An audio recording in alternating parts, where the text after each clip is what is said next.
Hello and welcome to Diverse and Inclusive Leaders, the show where I interview the most inspirational leaders of today and unearth their unique stories of diversity and inclusion to help inspire, educate and motivate others to make the world of business and wider society a better place.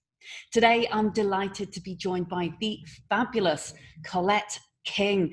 Collette is the Human Resources Director at Studio Retail Limited. She's a very commercial, business-focused leader with a professional background, many years worth of experience within HR, org development, business transformation. She's got a real strong, proven track record of success within multiple different areas and sectors such as retail, leisure, private and public sector organisations. She's joining us today to tell us all about her career journey to date and also to talk more about LGBTQ+ and actually coming out, which I think still to this day is relatively unspoken about, especially at those very senior levels. So really delighted to be talking more about that. Welcome to the show, Collette. Thank you, Leila. Lovely to be here. Delighted to be a part of the show. Thanks so much for being here, and really great to have you sharing your story today, which I'm really looking forward to. And I wonder, for all of our listeners who are tuning into the podcast, whether you might be able to just give us a overview of how you came to be in the position that you're in within obviously a well-known organisation, but also perhaps a little bit about your journey personally, because I know it's been a bit of an epic story, both personally and professionally. So love to find out more about that from your words.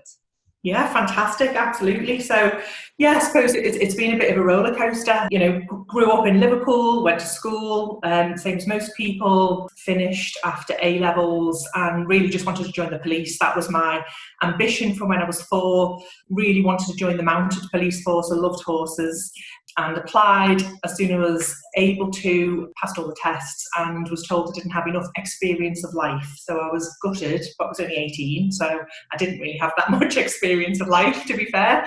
So I ended up taking a bit of time out. I wasn't ready for university at that stage, and I went to be a nanny in London and lived in London with a great family for a year.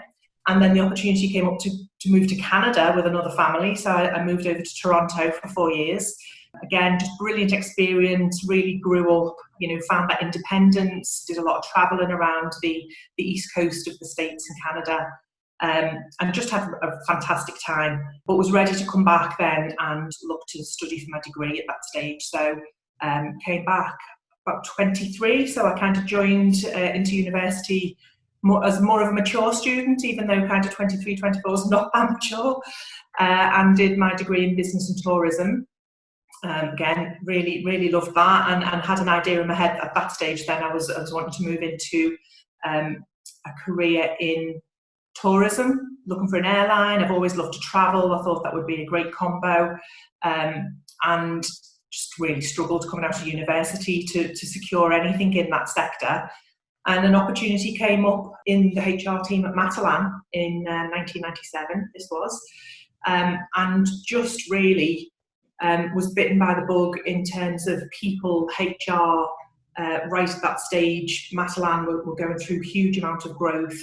I had a brill boss who really gave me the encouragement and having that kind of security blanket behind you, but really pushing me in, jumping in at the deep end, getting involved in all kinds of different areas of old personnel, really, as it was in back in the 90s. And spent 5 amazing years with Matalan, opening a lot of new stores, really driving through the growth, and having an opportunity myself personally to develop, study for my CIPD at that stage, and just had a really amazing experience. And as soon as I'd moved into the role in HR, I knew that I'd kind of found my niche, and that was something that just resonated with me. I loved everything from being able to see people join an organisation and grow and develop and move into bigger roles was just a fantastic experience for me. I was able to run the recruitment team there for 12 or 18 months, which was an unbelievable experience, opening 25 new stores every year and having to recruit the volume of new colleagues coming in was epic in itself. It was unbelievable. And so had the book for retail, just that pace, energy, every day was different, brilliant leadership team, really gave me the bug for, as I say, HR people and retail in general. Moved on then through to a couple of other big retailers. So Blockbuster, again, was a real eye-opener. I was there for a couple of years.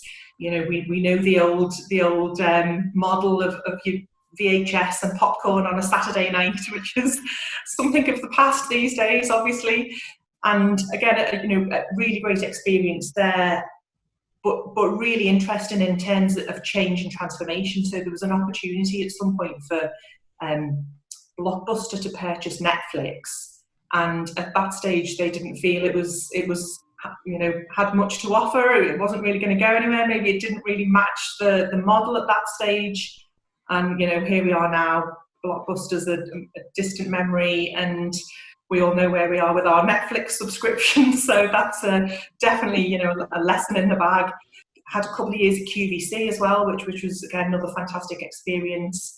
So probably 10 or 12 years in retail, moving through different roles into head of HR role, and was based in Slough in my final role, and the role was going to be based there permanently. I didn't particularly want to move down to Slough from the northwest. I'm from Liverpool, which you can probably tell by the accent.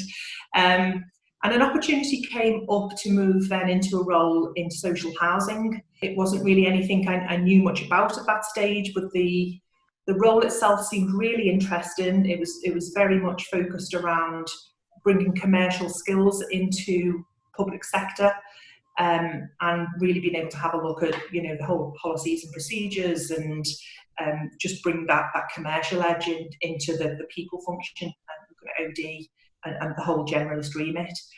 And I ended up having 10 years then in social housing across a couple of different organisations, but interestingly moved out of traditional HR role into a bigger transformation role, which gave me a brilliant opportunity just to understand the much broader elements of the business, right through from, you know, procurement to budgeting to working with the regulator, which was really interesting, and eventually became chief executive of an organisation in Manchester.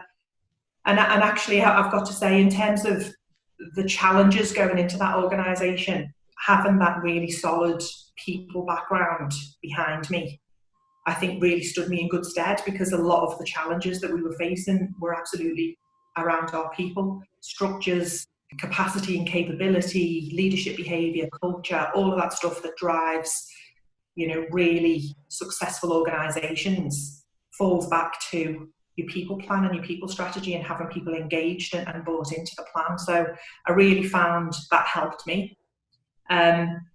Loved that, loved the role, loved the sector, and the whole social element, and giving something back into the communities I found really fitted with my own personal style and values. And then the opportunity came up at Studio. So it wasn't one to be turned down. I was ready for another move, ready for another challenge.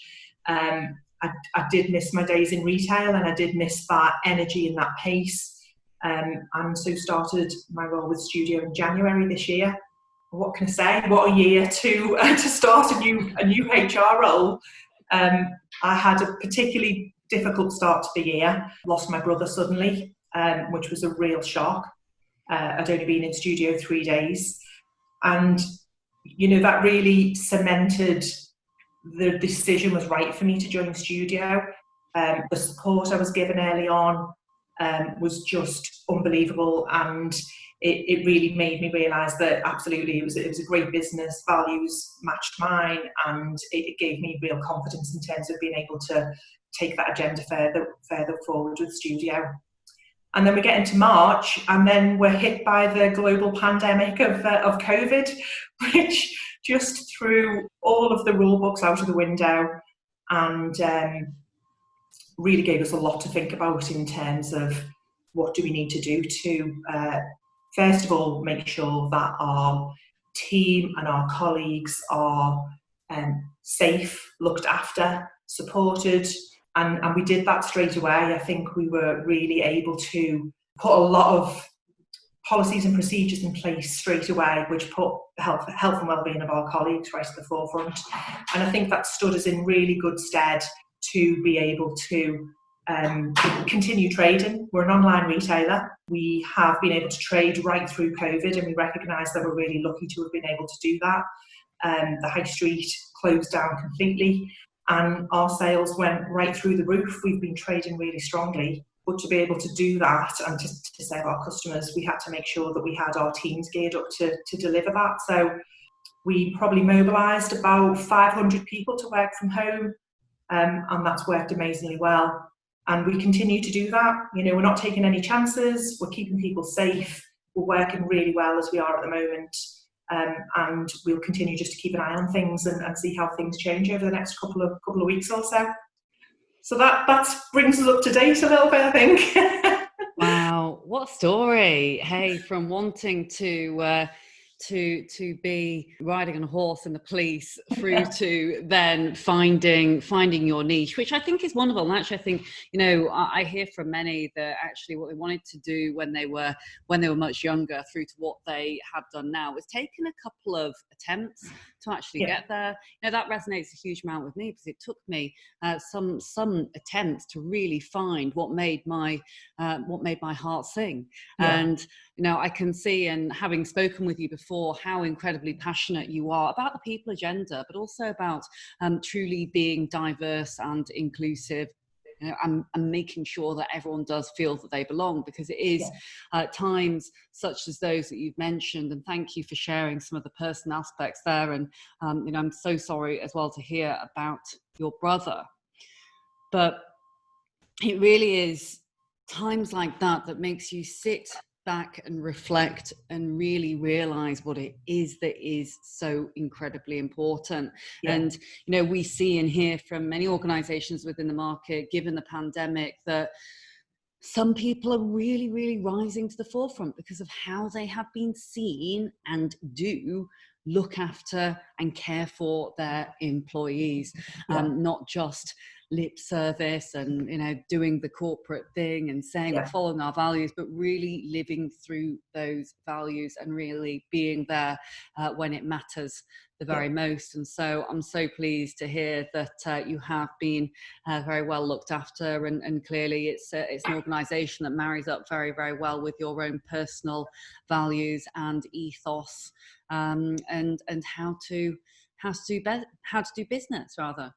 Yeah, and you know, I think it is definitely about listening to people, you know, and we've tried to do that right the way through the pandemic.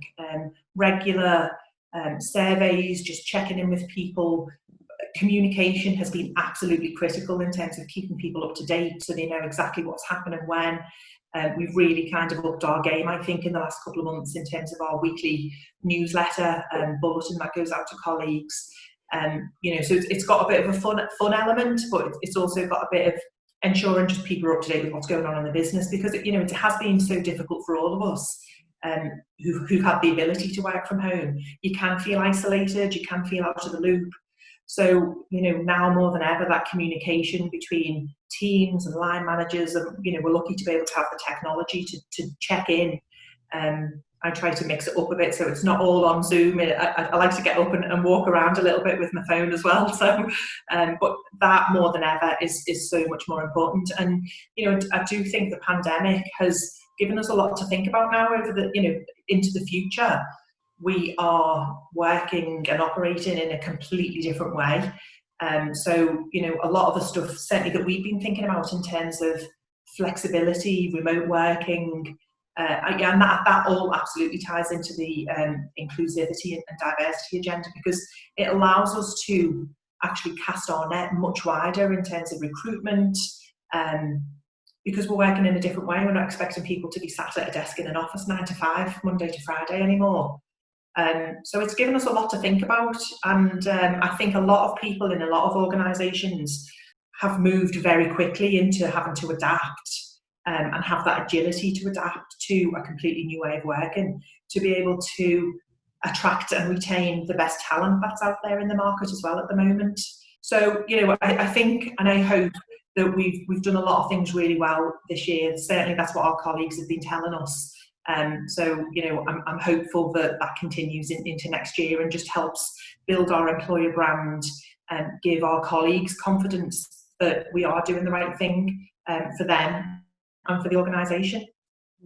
Absolutely. And as you mentioned before, it is absolutely about listening. It's about that listening. It's about that empathizing. You know, I kind of think that organizations can't over communicate at this point in time. Yeah. So regular bulletins, weekly newsletters, being able to make sure that people know they have that safe space and they are supported is absolutely critical, because we can't have diversity and belonging without the inclusion piece, or rather Definitely. very hard to have inclusion if we don't feel that we actually belong. Yeah. And now, I wonder on the subject of diversity, inclusion and belonging, what this actually means to you personally. Because I know that diversity, inclusion, belonging to many people and certainly organisations, often at different phases of that diversity, inclusion, belonging curve, but also this can mean very different things to very different people. Yeah, and it does, and you know, there's so much research out there in terms of the benefits of having a really good diversity and inclusion strategy, and what that does in terms of productivity and profitability and decision making and creativity and innovation. You know, all of that research is out there, so it's the right thing to do. Of course it is, but a lot of organisations struggle. May well have the strategy there, but actually struggle then to give it the substance and to really drive that forward and give it the importance that is required. So I guess for us, and certainly I still feel like I'm quite new, even though I'm kind of 8 months into studio. It's certainly something as part of our people plan for the next couple of years, and going through the transformation that we're going through as an organisation is something that I feel needs to sit right at the heart of the people transformation. So not only having the diversity and inclusion strategy there, but having the substance that sits behind that. So whether that's around how we go about our recruitment, looking at our employer brand, looking at some diversity programs, but really being able to harness the difference that our people bring, and the benefits that brings into the organisation. And it's certainly conversations that I've been having with our board. So we're not there yet, and I would say that, but I would hope personally as a champion that it is something that I'll definitely be driving forward over the next couple of years, and looking to work with key partners as I have done in the past. So I know you and I have talked about Stonewall before. I've worked in partnership with Stonewall, disability organisations. It's not just about a lot of the other diversity strands sometimes are forgotten. And there's a focus on gender, or having more females at the board table, or whatever it is. And for me, it's much broader than that. It's making sure that again, it sounds a bit of a cliche, but that our diversity strategy is inclusive of all the diversity strands, and we welcome that difference in studio. So I would hope over the next 12 months, we're really able to drive that agenda forward and make a real difference in all of that stuff. I absolutely concur on all the different strands of diversity, inclusion, belonging. And at the end of the day, the work will never, ever, ever be done. I think the second that we think, oh, hey, we're done now for diversity, inclusion, belonging, something major has gone wrong, because there's always going to be things to do. And this is a never ending, evolving piece. You look at LGBTQ plus, just as an example, because you mentioned Stonewall, it used to be LGBT, and there's more and more additions. In fact, I was reading an article this morning which had another 2 additions, and I thought to myself, oh, what is that? And I obviously live, breathe, sleep diversity and inclusion. There's always new things. None of us will ever know absolutely everything. And I think when you look at the world and the people that we spend our times with, each of us identify as one of many different things. Yeah. Whilst I don't identify as being LGBTQ plus, I certainly would as an ally to the LGBTQ plus community. I'd identify as being female, as an Asian lady. And so there's a number of different areas. I was adopted by white British parents. There's so many different complexities that make up each and every single one of us, that in a dream world, now, again, to use your phrase, not to sound too cliche here, I would love everyone in the world to think, oh, diversity, inclusion, belonging, that definitely relates to me, and not just think purely, oh, that must just be about gender, or oh, that must just be about race. It's about absolutely everything, and how can we harness the power of that rich smorgasbord of ideas and people and mindset to enable best practice, and as you quite rightly said, breed innovation for the betterment of business. Definitely. So it's something that's close to my heart. You know, I think in my early days in my career in the 90s, I was always a very private person. You know, I wasn't open about my sexuality at that point, and you know, there was always the questions from various different people about when you get yourself a boyfriend and these kind of things. And you know, maybe it was just because I was a bit younger, or the role I was in the organisation or whatever. But certainly moving into the social housing sector gave me a huge opportunity just to be who I was at work, and I found that really just refreshing, and just enabled me to talk about my partner and talk about, you know, what I was doing at the weekend, instead of feeling like I couldn't, or I needed to hide it for whatever reason. So that certainly enabled me to be much more of who I was, and I think that's so important, that people can come and bring their whole selves to work, that they don't need to hide things, that they can share those experiences and look for support or whatever it is without feeling like it's going to hinder them in any way. So, you know, that's something that is really close to my heart, and something that I'm really keen to champion at Studio over the next couple of years. Yeah.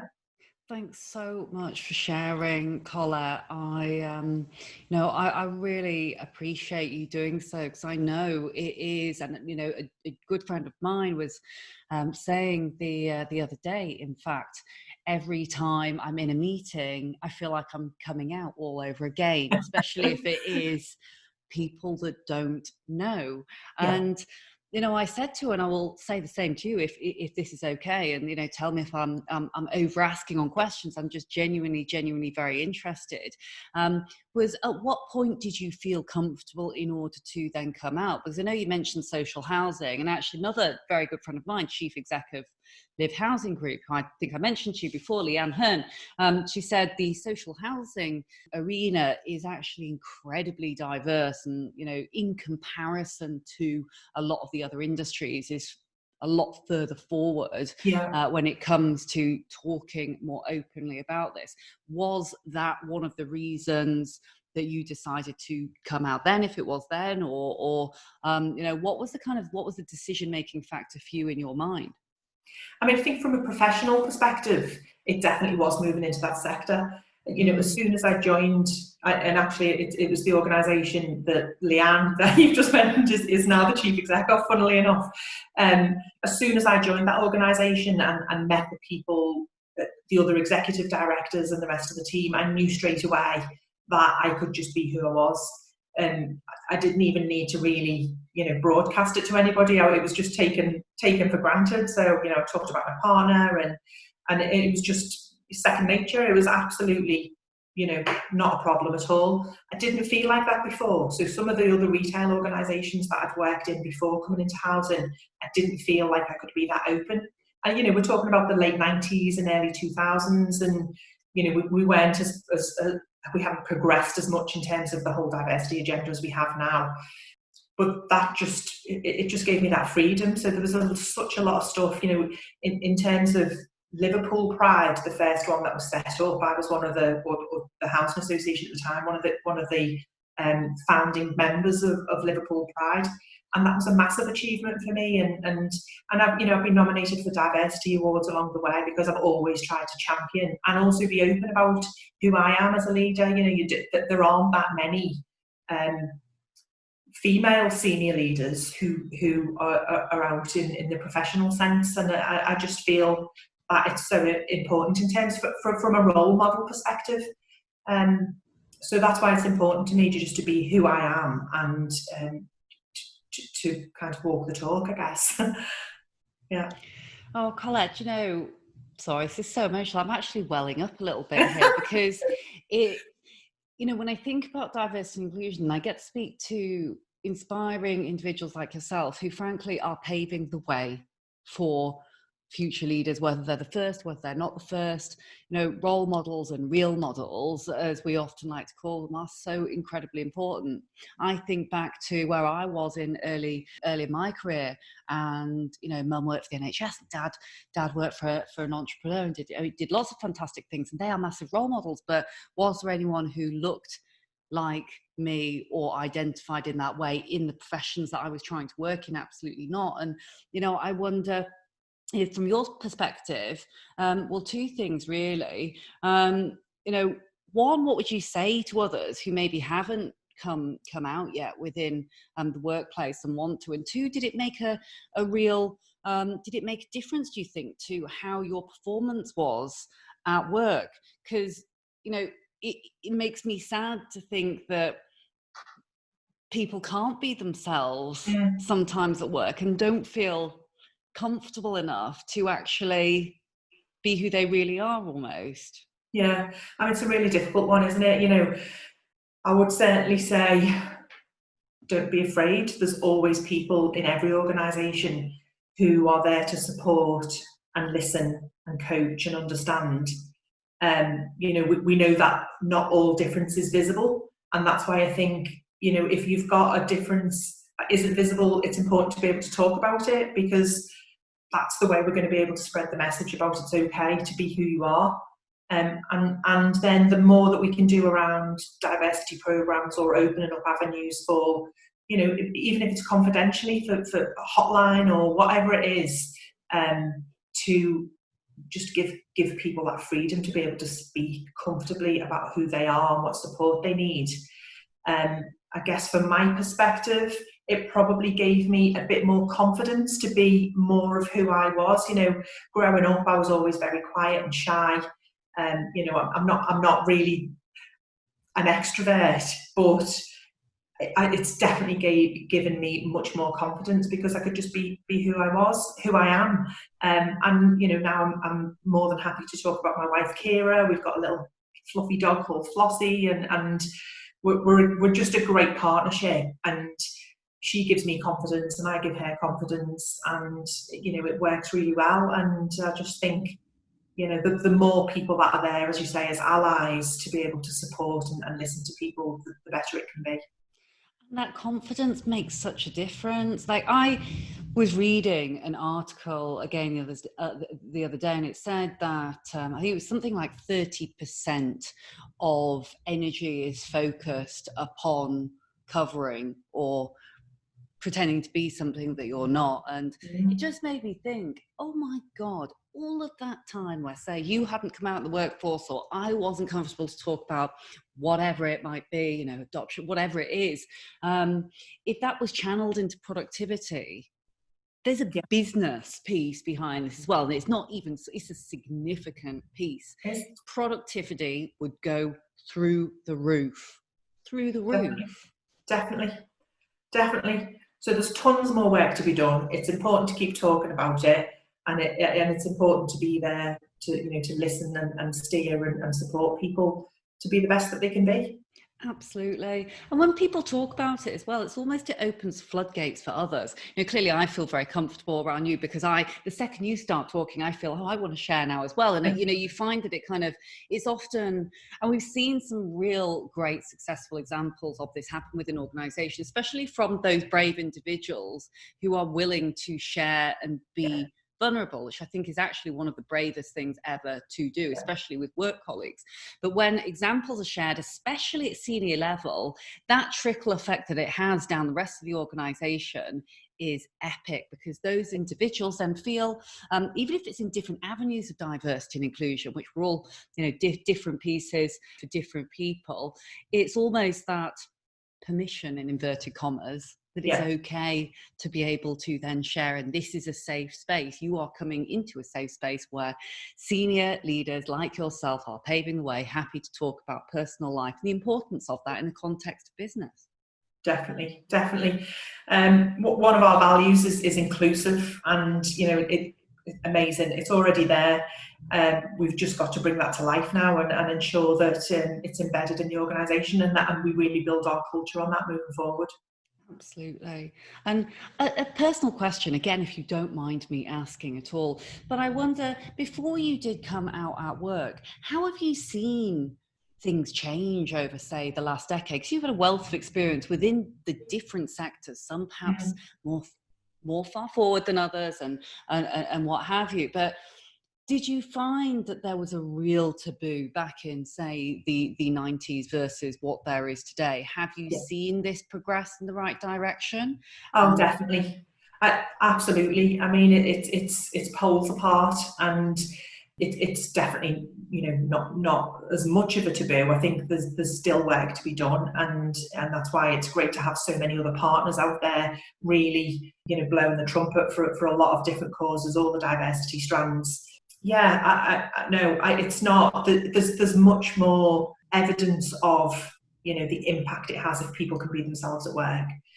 And I think certainly the last 10 years, there's been a huge amount of work and campaign, and particularly, you know, as what we're talking about, LGBTQ plus, and the world's changing. You know, people are changing, so it's really important to keep up to date with that, and embrace all of those differences and changes. We won't stand still. We shouldn't stand still, and you know, the more we can talk about it, the more we can be open about it, the more we can have senior people being able to talk, and, as you know, we've talked about already, role models. You know, because I think, you know, when you're young in your career and maybe you haven't got that confidence, you're worried it's going to stifle your growth or your opportunities for promotion, or all of those kind of things go through your mind. And, you know, actually thinking back, that my sexuality had nothing to do with my progression opportunities, or my career opportunities. I think the confidence bit helped. I could be more like myself. So, you know, that's just kind of a byproduct. You know, I am who I am. I'm trying to, you know, come to work, try to do a good job every day, and live my values. And that's me. So, Were yeah. there ever times in your early career where you were discriminated against, or where you thought, hey, if I speak out here, this is just going to be, you know, significantly detrimental? Because I do hear from some of my friends and colleagues, certainly for more junior individuals within organizations, that they don't feel they're at a certain level yet, and when they get to that level, then it will be okay to say something, perhaps. But I think, you know, and again, I don't have the lived experience of being LGBTQ plus, but I imagine with it being an invisible diversity, it must be even more difficult to, you know, almost be hiding this, and, you know, the challenges that one might face in those instances, especially if the culture is a certain way within organizations. Not saying that that's how it is in old school retail, but I have been in quite specific environments with various networking events and such like over the years, where I could imagine it would be a bit of a challenging subject if you had people there who were not as inclusive, shall we say. Yeah, I agree. I mean, I haven't ever experienced any levels of discrimination personally, so, you know, that's a good thing for me. You know, the culture of an organisation's got a huge part to play in that, in terms of making people feel accepted and comfortable when they join that organisation and able to be themselves. The last organisation I was at, we were almost kind of using the strapline around our organisations are out, our organisation is out, come and join us. So you don't even need to worry, you know, we accept everybody. So, you know, that was a specific campaign that we were doing with Stonewall, actually. But I think it's okay to get that out there, you know, tell people, you know, some of the great stuff that's going on in the organisation, and that helps with the recruitment and the retention and attraction of great talent, to be able to, you know, add more into the mix there. Absolutely. One quick final question is around terminology, because I get this a lot, and I don't know whether you get asked this. But I'm worried about what the L, the B, the T means. They're always adding something else. I best not speak about it. And I mean, my response is usually, well, as long as it's well-meaning, Yeah. really, Yeah. I think it's okay. But again, I'd be very curious to hear what your thoughts are around this, because we are getting, there's the, the addition of the T, then the plus, then then there's now AI that I actually read about this morning. I thought, oh my goodness, I must even keep up to date with all of these pieces here. I mean, there's always going to be terms that are used in a hurtful or a derogatory manner. And that's not just around LGBTQ, that's all forms of discrimination and all the diversity strands, that will always be the case. I think if there's a term that's used which, as you said, is well-meaning, I mean, because, some people haven't had the education to understand the meaning of particular words, and therefore they don't understand maybe that it is hurtful or it's inappropriate to use. So that's a really difficult one to answer. I think as long as it's not used in a derogatory or a hurtful way, and there's definitely some more education to be done around that, particularly with young kids. And I see my nieces and nephews and stuff growing up now. They're 8, 9, 10, 11, and they're all throwing words around loosely about whatever, that football shirt's gay or whatever it is, and I don't, they're not mature enough to understand the connotations of the word they're using. They've just heard it from their mates or something like that. So I think that whole education piece around the importance of language is a big one, definitely. Absolutely. And I mean, I could talk to you about this all day, Collette, and youth, and how I genuinely think this should be starting earlier and earlier within school. Certainly when I was at school, there was no education around anything at all like this. It literally was playground, but it's learnt behaviour at the end of the day, isn't it? Yeah. Anyhow, you've heard the podcast, I know, before, so you know what is coming. And I'm looking at the clock thinking, oh my goodness, I could do another podcast now, Collette, and talk about more stuff. But I am conscious that you're very busy and very important. So I'm going to get into the lightning round. I'm going to give you about 30 seconds to answer each of the next questions. Okay. So first of all, it's probably the biggest question first, but what is your secret to success? Or is there one, in fact? I think just being myself. I don't take myself too seriously, and what's really important to me is being open and approachable, and make sure I do that. So I listen a lot, and in terms of, we've talked about it a lot today, just living the values and really driving that culture. That's the thing that's important to me: being genuine, being authentic, and putting your hand up if there's a problem. What about the biggest role model or role models in your life? Oh, well, I'm going to say my mum first of all. She's just been incredible. She really has. We lost my dad when I was young. She was a single parent. She worked hard. She was a nurse. She brought the three of us up. We've lost my brother this year. And she's just the most resilient, strong, dignified. She's just amazing. She really is. So I've got to say my mum. Oh. And what about any books or podcasts that you're reading, listening to, other than this one, obviously, that you particularly like, or you're finding inspiration and could be good for our listeners to check out? I don't know. I mean, there's one book that's always stuck with me, which is Paulo Coelho. It's not The Pilgrimage. I'm going to forget the title. The Alchemist. And it's just fab. It's a really good read, very philosophical, but not too heavy. And it's just got some really good day-to-day quotes that just make you sit back and have a little bit of a think about life and where you've come from and where you're going to. So I would definitely say that.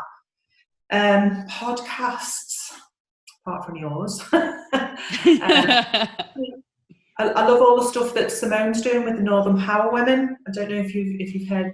Simone is fantastic. Simone Roche, superstar, isn't she? So, absolute superstar, yeah, Northern superstar. She is. So yeah, I know. I mean, I've got to admit, I need to be getting more into the podcasts, and because I'm working from home, I'm not having the drive time in the car as much. So that was the time I was taking just to pop something on. So I am missing that travel time, I have to say. And finally, I wonder if you could go back in time to the early days where Collette was thinking about what she wanted to do, perhaps decided that she's not going to be a police officer, but off onto another career. Is there any advice that you'd give your younger self? I think be courageous. Don't be afraid to explore different options. I think, as we said earlier on, it took me a few different goes to finally find something that was the passion for me. And again, it's really hard for kids these days. Going through the expectation of university and then straight into something else, and that just wasn't right for me. So I did take some time out, and I came back to study, and then I moved into the career. So don't be afraid to do that. Take the time that you need, and just surround yourself with great people that you can use as sounding boards to bounce ideas off. That's a really important one.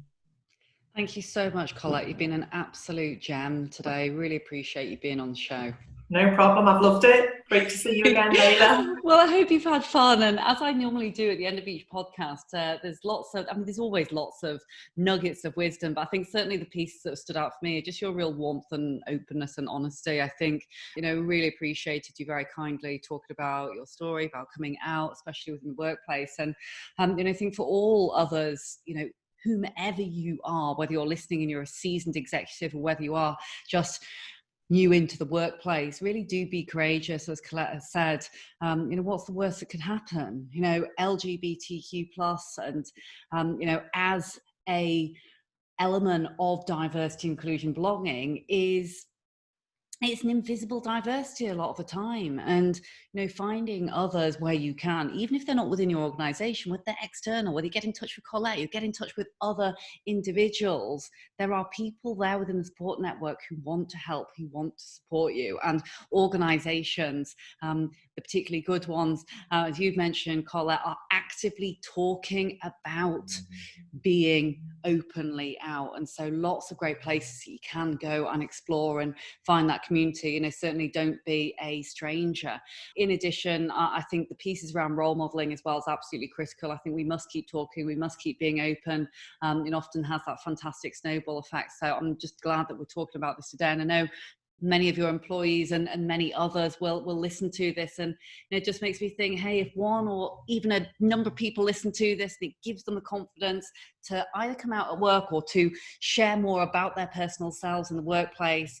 How much of a better place to be would that be for those individuals, and how much more productive as well? To remember so many stats and metrics, as you said, Collette, that really support this being not only a nice to have, but critical for businesses to survive and even thrive. As always, you can visit our page at www.dialglobal.org/podcast. You can listen to the podcast on all of your favorite podcast apps, Apple, Spotify, tune in, and you can listen in on demand as well and on YouTube. We'll look forward to seeing you again very, very soon. Thank you so much for watching the Diverse and Inclusive Leaders podcast. Please do feel free to hit the like button below, or if you'd like to receive future notifications, do ping the notification bell here at the side. If you're interested in the audio version only, you can find it on the following streaming platforms. Any extra info and descriptions will be in the links below. Look forward to seeing you soon.